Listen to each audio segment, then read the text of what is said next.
Bem, amigos, hoje a nossa análise completa vai ser dela, ó, a Neo Energia, uma empresa jovem na bolsa e que atua nos 3 segmentos do setor elétrico, tanto a geração como a transmissão e a distribuição, e que recentemente apresentou, ó, seus resultados com alguns números bem interessantes. A companhia destaca aí o aumento de 8,2% na quantidade de energia elétrica injetada, destaca aí a geração de caixa superior em 8% ao primeiro trimestre de 2023, OPEX de 1 bilhão no primeiro trimestre de 2024, acima do de 2023, lucro líquido aqui, ó, 1,1 bilhão no primeiro trimestre de 2024. Além disso, a companhia destaca que está apresentando uma boa performance operacional em todos os seus ativos e principalmente, ó, que vai ter crescimento, olha ali no cantinho esquerdo, né? Crescimento, inclusive ela destaca o seu CAPEX de 1,9 bilhão no primeiro trimestre de 2024 e a geração de 1 bilhão de reais em receitas permitidas em 2024. Então, realmente, a companhia apresenta aí números que chamam bastante atenção.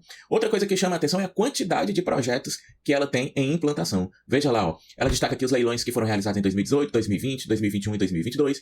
E aqui tem vários, né? Ó, Itabapoana, o projeto aguardando a liberação, concluído. Guanabara, liberação de receita anual permitida de 150 milhões ainda em 2024. Vale do Itajaí, 9% da RAP liberada, né? O restante até o primeiro trimestre de 2025. Morro do Chapéu, 17% da receita já foi liberada, o restante ao longo de 2024. Estreito já está com 100% da receita anual permitida liberada. Alto Parnaíba, os licenciamentos parcialmente concluídos. Paraíso já está com a obra concluída aqui. Então a companhia destaca que serão 1,2 bilhão de receita anual permitida liberada em 2024. Isso representa um aumento de receita bastante interessante para os resultados futuros da companhia, né? E aí, em relação ao CAPEX, a companhia destaca aqui, ó, que 99%, né, quase ali 1,9 bilhão do seu investimento está direcionado à criação de redes, ou seja, a companhia está investindo fortissimamente no setor de transmissão de energia, né? Quase 2 bilhões de reais investidos no trimestre. É muito forte o investimento que a companhia está fazendo,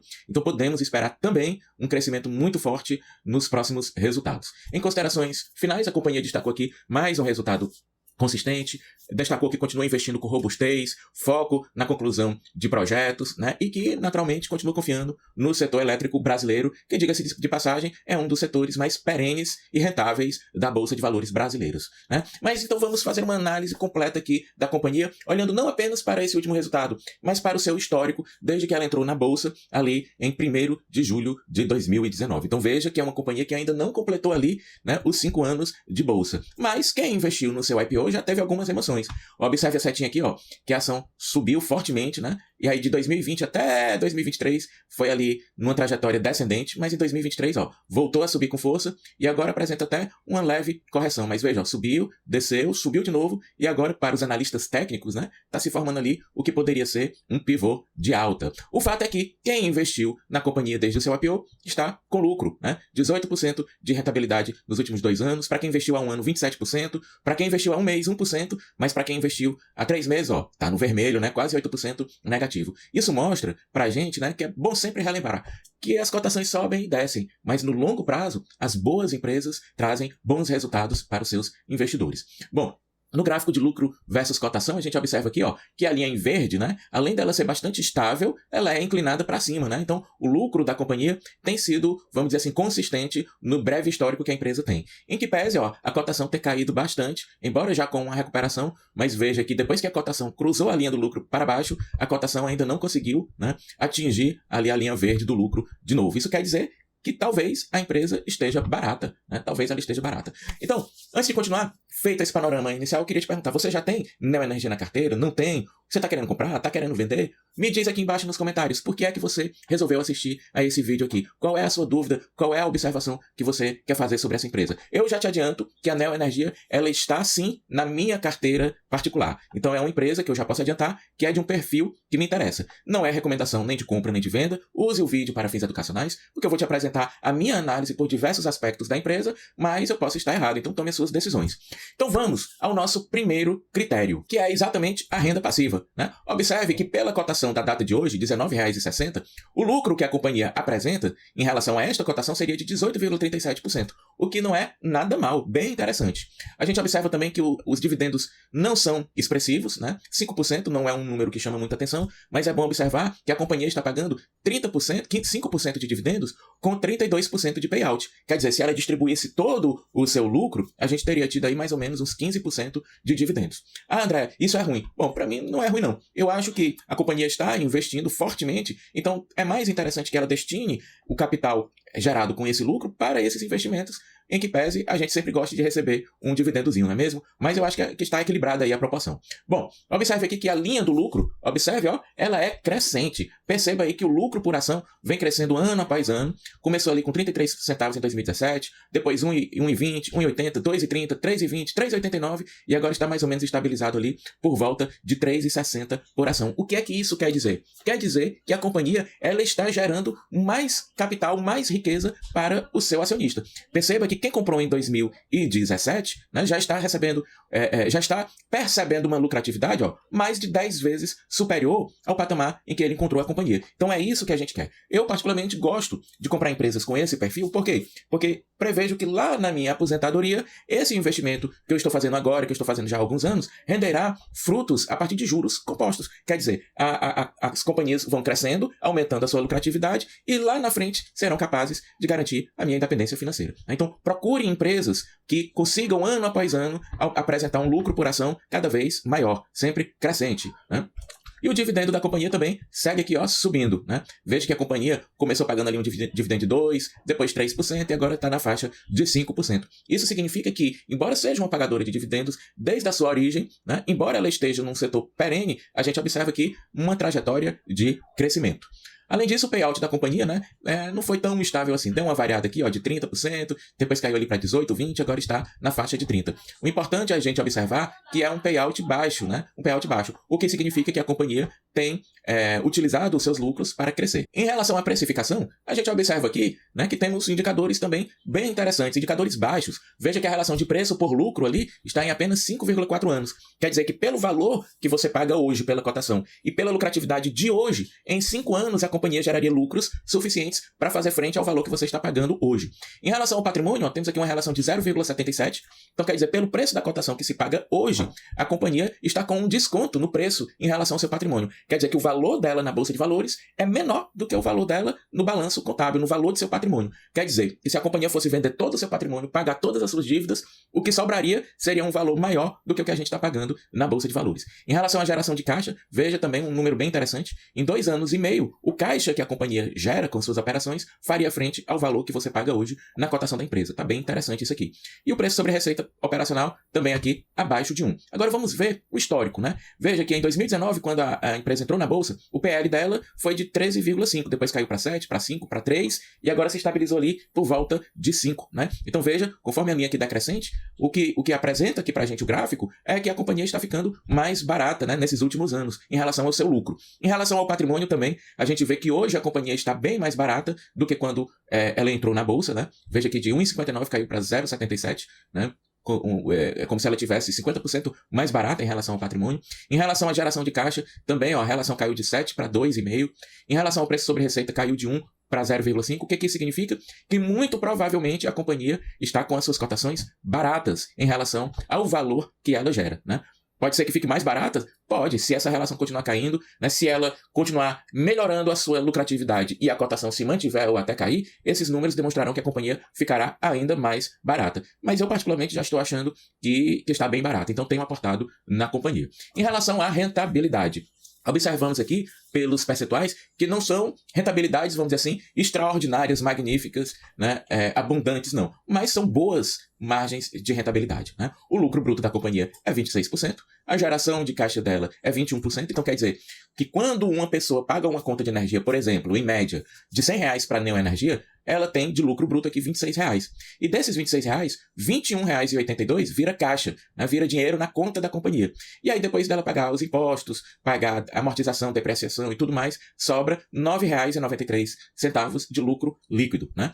O lucro sobre o patrimônio que a companhia tem é de em torno de 14%, e o lucro sobre o capital que os investidores colocaram na companhia, 11,8%. Então, são margens interessantes. Não, como eu disse, não são margens extremamente altas, mas também não são margens ruins. Eu diria que ali é um pouco acima da média para um pouco para cima, né? Talvez ali uma margem 7,5, 8, né? Nota 7,5, nota 8. Bom, mas a gente observa o quê? Linha crescente na receita, né? Então quer dizer que ano após ano a companhia tem conseguido gerar mais receita. É natural que os custos também vão aumentar à medida em que as operações da companhia crescem. E aí a gente observa que o mais importante, a gente viu que o lucro bruto, a margem é de 26%. Porém, a gente observa que em reais esse lucro vem subindo ano após ano. Começou ali com 3 bilhões, depois foi para 5, 6, 7, 10, 12 e agora está ali por volta de 11 bilhões e meio de reais. Então é um número bastante interessante. Em relação às margens, a gente observa também que ao longo dos anos as margens da companhia vêm melhorando. Isso é natural porque ela vem fazendo investimentos, vem crescendo e aí cada vez mais a gente tem um volume maior de operações para compartilhar a mesma estrutura administrativa da companhia. Então a tendência, espero, é que essas margens continuem aumentando. Igualmente aqui a margem operacional, a companhia tem gerado cada vez mais caixa ano após ano. Observe aqui o resultado operacional que começou em poucos milhões, né? 1,6, 1,4, 1,8 bilhões, hoje atingiu o patamar de 9,6 bilhões de reais. Então tem crescido bastante, né? Observe que quem era acionista da companhia em 2016 viu essa geração de caixa praticamente quintuplicar ao longo desses anos. O lucro líquido da companhia do mesmo jeito, era de 450 milhões em 2017, agora é de 4,4 bilhões, né? Então, quem era acionista em 2017 viu a lucratividade da empresa multiplicar praticamente por 10 ao longo desses anos. Então, a companhia é uma companhia não só de valor, não só de dividendos, mas de crescimento. Observe a margem líquida, como ano após ano ela vem crescendo, começou baixinha, né? Com 1,98% e hoje está aqui no patamar em torno de 10%. Veja que o fluxo de investimentos da companhia, ele não é exatamente uniforme, né? Você vê aqui que sobe, né? Subiu aqui em 2015, caiu em 2017, subiu em 2018, manteve-se estável, subiu em 2021, agora em 2023 já está menor. Por quê? Porque essas companhias de energia elétrica, o que elas fazem? Elas fazem grandes investimentos para montar grandes estruturas, ou parques de geração de energia, ou linhas de rede de transmissão de energia, né? Então fazem grandes investimentos. Quando esses projetos estão concluídos, eles começam a funcionar, e quando eles começam a funcionar, a receita vem. Então as empresas normalmente têm um ciclo onde elas fazem grandes investimentos, às vezes até ficam endividadas, aí elas concluem o projeto, começam a receber receita, melhoram a sua estrutura de capital, fazem caixas, diminuem as dívidas, e aí o que elas fazem de novo? Novos investimentos, para crescer mais ainda, né? Então é o tipo de empresa que particularmente me agrada, porque eu vejo ao mesmo tempo ali uma combinação de um setor conservador, né, perene, e ao mesmo tempo empresas de crescimento que fazem investimento e aumentam ali o seu patamar ano após ano. O CAPEX da companhia aí também do mesmo jeito, né? A gente vê que tem anos aqui que o investimento é maior, depois diminui, depois sobe de novo, depois cai um pouco, né? Justamente por conta desse padrão de investimentos, entrega de projetos, captação de receitas e abertura de um novo ciclo de investimentos, né? O retorno da companhia também vem crescendo ao longo dos anos, né? Tanto o retorno sobre o investimento como o retorno sobre o capital, linhas aí crescentes apontando para cima do jeito que a gente gosta, e aí chegamos no endividamento da companhia. Será que a Neoenergia está tranquila em relação às suas dívidas? Vamos observar. A gente observa aqui uma dívida grande, né? 47,88 bilhões de reais. Porém, a companhia também tem um patrimônio grande, de 30 bilhões e 950 milhões de reais. E ela tem também, caixa, disponibilidades, dinheiro, né? Em torno de 8 bilhões de reais. Então, a dívida líquida mesmo, pegando esses 47 menos esses 7,9, dá 39,89 bilhões de reais. Porém, ela tem um lucro operacional, ou seja, ela gera caixa, sobra todo ano no caixa da companhia 9,6 bilhões. Isso quer dizer o quê? Que em 4,15 anos ela gera dinheiro suficiente, com os números de hoje, não estou nem contando o crescimento que ela vai ter nos próximos anos, né? Em 4 anos, ela reuniria dinheiro suficiente para quitar essa dívida líquida, né? Então, é um endividamento baixo? Não, né? Na minha visão, já é um endividamento que já está até um pouquinho elevado, tá? Já está um pouquinho elevado, já está no momento em que a companhia precisa mesmo daqueles 1,2 bilhão de receita que ela está aguardando aí receber a mais em 2024 para já ir melhorando esses números, tá? Já está no limite do endividamento, na minha visão. Esse aqui é um ponto de bastante atenção que a gente deve ficar de olho na Neoenergia. Veja que a linha de crescimento da dívida bruta ali é inclinada para cima, ou seja, a companhia está fazendo dívida ao longo dos anos para subsidiar os seus projetos de crescimento, mas também a companhia tem trabalhado para melhorar o seu caixa ano após ano, né? Então veja aqui que em 2016 era de 1 bilhão e 300 milhões,